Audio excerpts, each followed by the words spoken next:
Dancing Queen from ABBA right here on Dan RadioStyle. Hope everybody out there is having themselves a great day.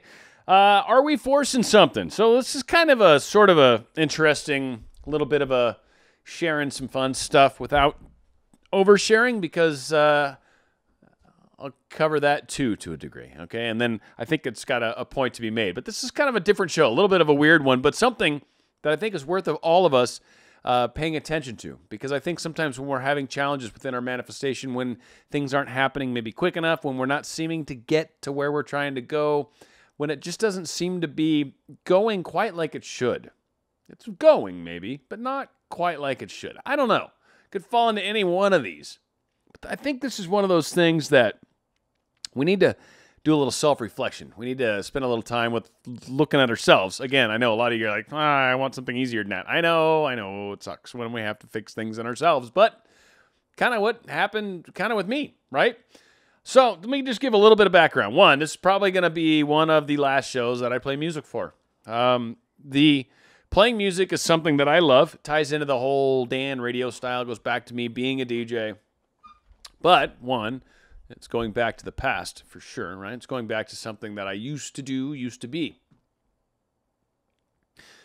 The music takes me time to pull, takes me time to think of, takes me time to kind of get it all laid out, recorded, then edited, and then dealt with so I can actually use it on my show. So there's a lot of time that goes into it. And it's creating a number of headaches for me with YouTube. And rightly so. I'm not here to try to fight it. They've got a platform. They've got their own legal things that are going on. They've got their own rules they're trying to do programmatically to kind of make sure that we're all playing by the rules, right? And the idea of playing music is really, frankly, it depends. What I know is under 30 seconds is basically fair use. There's three other aspects to it: how it's used, what content or how much of the total time is tied into it, whether or not it's actually the focus of your show. So in the case of the stuff I'm doing, it's none of those things, really. It's never the focus of my show. The music's just something that's kind of fun, right? Something I throw in there because I enjoy it, and it's fun to throw a little snippet of music of some cool song in there. And it's, something that relates to my past, obviously, right? And under 30 seconds, legally I'm cool. So I used to in the olden days, I'd do 29 seconds. If it got over 29, YouTube rounded up, and it didn't, I got flagged, so I had to trim it. I had to fix it. That line has been moved since, and I have a lot of times where I'm constantly having to go back and kind of edit and get rid of music, and there's some where anyway, it's a nightmare. Just a whole bunch of crap. Now, I know I'm legally within my right, and I know I could try to fight the fight, and I know I could keep pushing down this avenue because I feel I'm right, because I'm righteous, because I'm correct. Or just let it go. It saves me a lot of time. I don't get all the headaches. I'm now doing something that actually will probably help my channel get promoted more in YouTube because I'm not constantly doing things that they find not cool. And it helps just in the big picture, across the board. So I keep pushing it because I want it, because I feel like I want it, because I've looked at the law and I feel like I know it better. But that doesn't matter. This is someone else's house. It's like going over to someone's house for dinner, and they make you dinner, and they invite you over, and you're like, yes, I'd love to come over and have dinner. That's wonderful. Your mom's going to make food for us, or you're going to make food for me, or however this is going to work. And then you get over there, and you criticize the food. Well, see how quickly you get invited back for dinner. Probably never. So you can't be on someone's dinner table and get to use whatever dinner thoughts you want. You can't come over to someone's house for dinner, bring over Taco Bell, just throw that down on the table and start eating that right in front of them. They're like, whoa, what's up? We made meatloaf. Yeah, I know. I don't like meatloaf, so I'm going to have Taco Bell. What? Like, why'd you even come over? Right? We're not going to alter the rules because we feel so strongly about it, right? We kind of got to play the game a little better. So I'm probably finally going to say, screw it. It's not worth all the effort. This will be one of the last shows. I made a small little tweak on this. I'm curious to see how it plays out. But it is what it is. Now, some could say, well, that's you limiting your beliefs. That's you could change this. You could change the policies that YouTube uses globally that affect millions of people. And I could probably not sue, but I could definitely create a fight legally and probably win the way I'm doing it. And at that point, maybe be fine going forward. But that's after hundreds of thousands of dollars spent, legal fees for sure, to try to win a case that I might not win. And YouTube's definitely got plenty of stuff to back themselves up. And again, they do it to protect themselves. They do it as a precautionary method. And people that play other people's music or other people's videos are technically breaking copyright. And that's not cool. If I'm a creator, I don't want someone playing my music. There's a guy that comments frequently that's a musician. There's probably a few of you out there that are, for that matter, right? And you can comment on this one. You don't want to give away your music, right? Someone just decides they got a hold of your CD because they bought it and they just play it on YouTube. Now all of a sudden all your music's free. That's not cool. So sometimes we find ourselves pushing an avenue because we feel righteous about it. Are we using the rules that exist, or are we trying to make our own?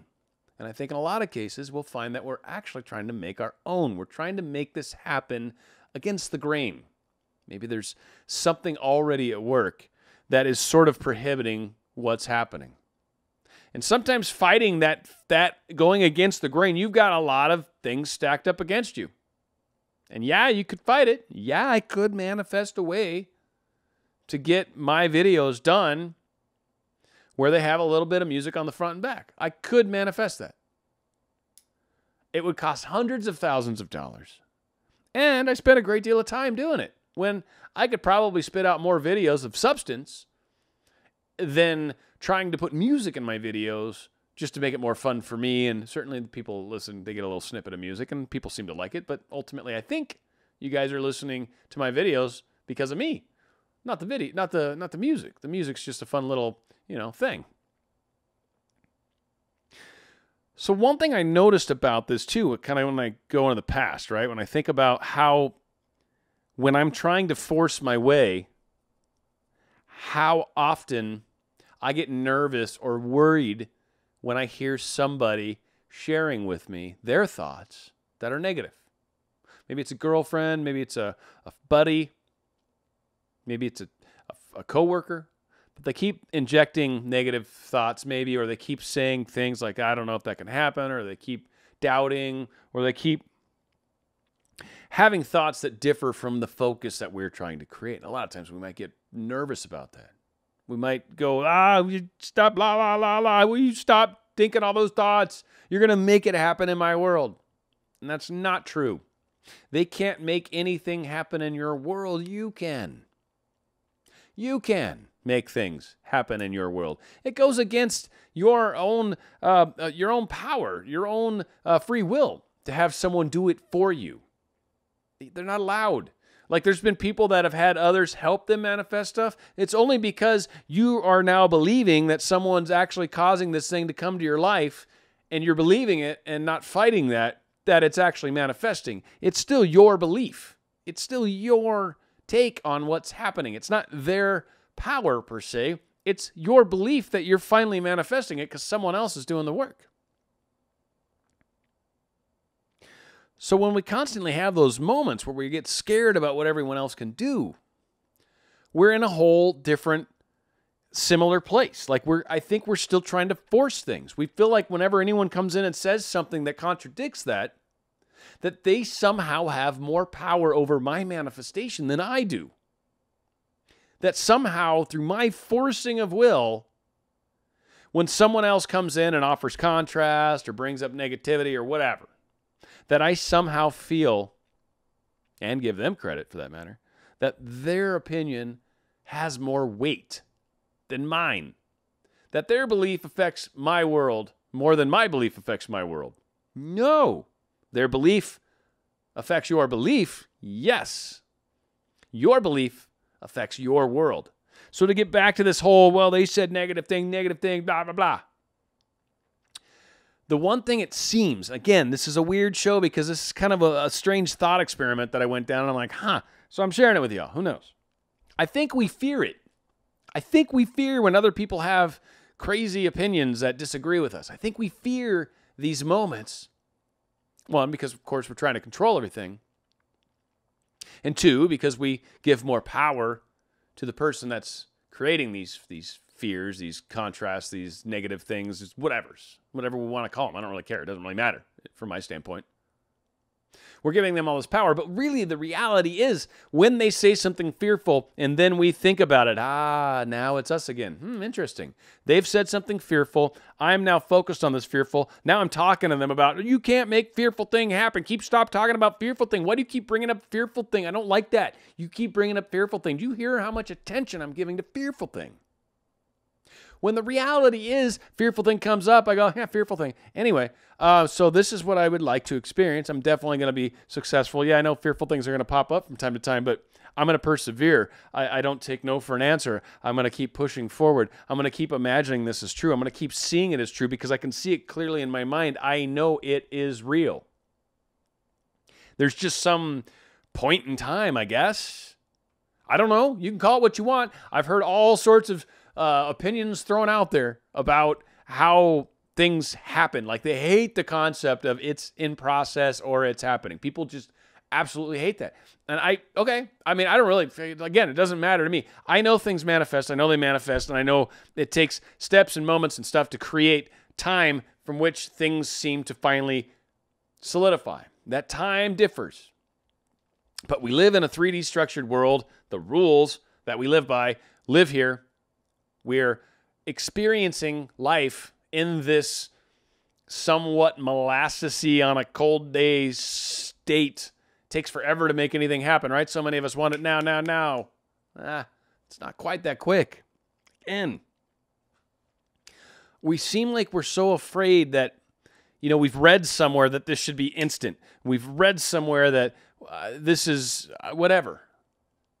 And from that, we go, okay, well, then it should be instant. And if I'm not doing it instantly, I must be doing something wrong. And I'm not, like, the basis of our entire argument is suddenly flawed because it's really not rooted in kind of a form of reality. I don't want to say reality, but I'm saying it. Like in my YouTube reality. Yeah, I could fight it. Yeah, I could go against the grain. Yeah, you can swim upstream. But it is so much easier not to. It is so much easier to go with the flow, to let things happen and unfold as they will. To stop trying so hard to impose your will on the situation and just ask for the manifestation itself. In my case, maybe more successful YouTube channel, right? Let's just make that a simple one for that moment. I mean, there's other aspects to it, but let's keep it simple. So really, the idea of having a more successful channel and me insisting that I play music, even though the universe is showing me in a lot of interesting ways that I am going upstream. I'm fighting a fight that maybe isn't worth the fight and might actually improve what it is I'm trying to do with my life, with my channel, with me, by not fighting the fight, by acknowledging this is apparently how it is. Yes, I could fight it. Yes, you're capable. Yes, that's a limiting belief. But I find that when I go against the grain, when I go against the flow, when I go against that, when I try to make that limiting belief not limiting, when I try to change the laws of physics, when I try to change the law that affects everybody else, someone's sometimes got to look inward because why are you trying so hard to swim upstream? Maybe that's what you want. Okay, fine. If what you want is upstream, then understand that there is this level of extra persistence that's probably going to be necessary. And there's probably a reason why it's considered upstream. Not because it's so deliciously delectable that that's why it's so hard to get. Probably more like it's probably not the best idea. It's probably not the best suited path. You're saying you want to get to here. I'm telling you really the quickest way to go there is the way I'm trying to point out to you. So I'm going to maybe make this other path seem less desirable. Not because it's impossible, but because that's probably not the quickest way to where you're trying to get. In my case, I'd like to affect more people if possible, right? That makes it more fun for me. And if the quickest way to get there is to stop playing the music, that doesn't seem like a big trade-off to me, for me. I don't know. Like I said, I wanted to throw this out there. It was an interesting thought process that I went through, something I'm analyzing in my own life, something I'm actually pretty sure is going to make a big difference. Trying to explain to you some of what I went through to figure out that I think this parallels many, many of our similar manifestations that we're trying to create. Maybe you're a special person. Maybe it's a job. I see those being kind of the two, like income and person are kind of the two that people struggle with most.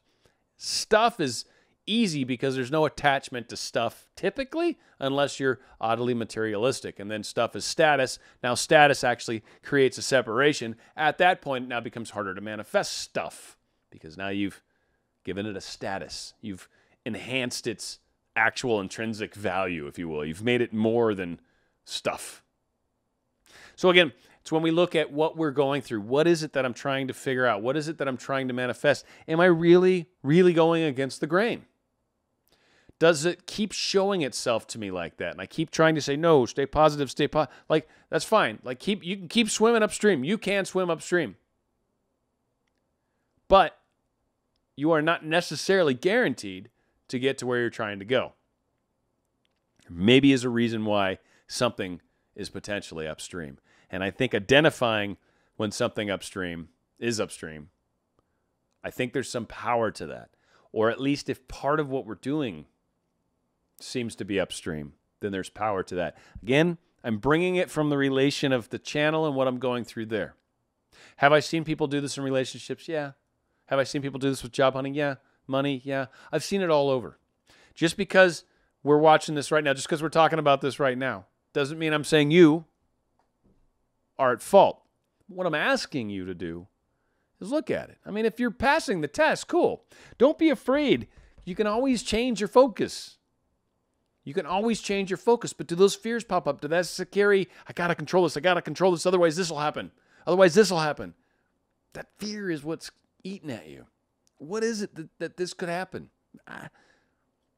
Is it, honestly, is there really truly no way to stop it? Like, is it someone getting married tomorrow and you're still like holding on to this, I'm going to be with them thing? Like, maybe you are, maybe, but it's probably not going to be for months because now they're getting married. And that needs to it has to go through a course. I mean, yeah, it could be in a week, but like even with Neville Goddard talking about in the separation that he went through, both parties wanted a separation. One of them wasn't happily jumping into a marriage, and then I'm trying to get them back. So we've got to look at what it is that we're doing. If they're hopping right into a marriage right now, I've seen this with some people, then we probably need to give them some time. It ain't going to happen anytime soon. I mean, at least months, couple months, few months, half a year. I don't know. It's the way life plays out. I don't know how long it's going to take for that relationship to slip and fall. But then again, if that's what we're trying to create, is the universe saying, hey, over here, you want love, right? Isn't that what you want? I got a great person I'd love to introduce you to. Look over here. I don't know. Throwing it out there. I think there's merit to this. I think it's something that we should pay attention to. I think it's something that we need to acknowledge when things aren't necessarily going quite the way they should or the way you envisioned them. I don't know. Maybe I'm trying to rush things, right? I keep that in mind too, believe me. All these things I keep on the background, but this constant frustration, this constant thing that's nagging there, it's constantly there, and then actually sometimes it literally frustrates me badly. Like, that's extra energy that's not helping my situation, and I'm fighting a fight, and there's no reason to. There's no reason to. Sometimes you concede a little on one thing to get the big picture. I don't know what your big picture is, but this was kind of the one I'm sharing right now. I've got many big pictures, but this is one that I've had to relook at recently. I've had to do it a few times. It's a good idea every once in a while to kind of reevaluate where you're at in your manifestation, where you're at in life, where you're at in whatever you're trying to do. Kind of give it another once over. Check it out. See what you got going on. Is it working? Is it not working? What's working? Let's figure it out. Let's assess the situation. And let's see what we can come to. Just throwing it out there. Going out with a great song, one of my last, by the Thompson Twins. The song's called Hold Me Now. It's right here on Dan Radio Style.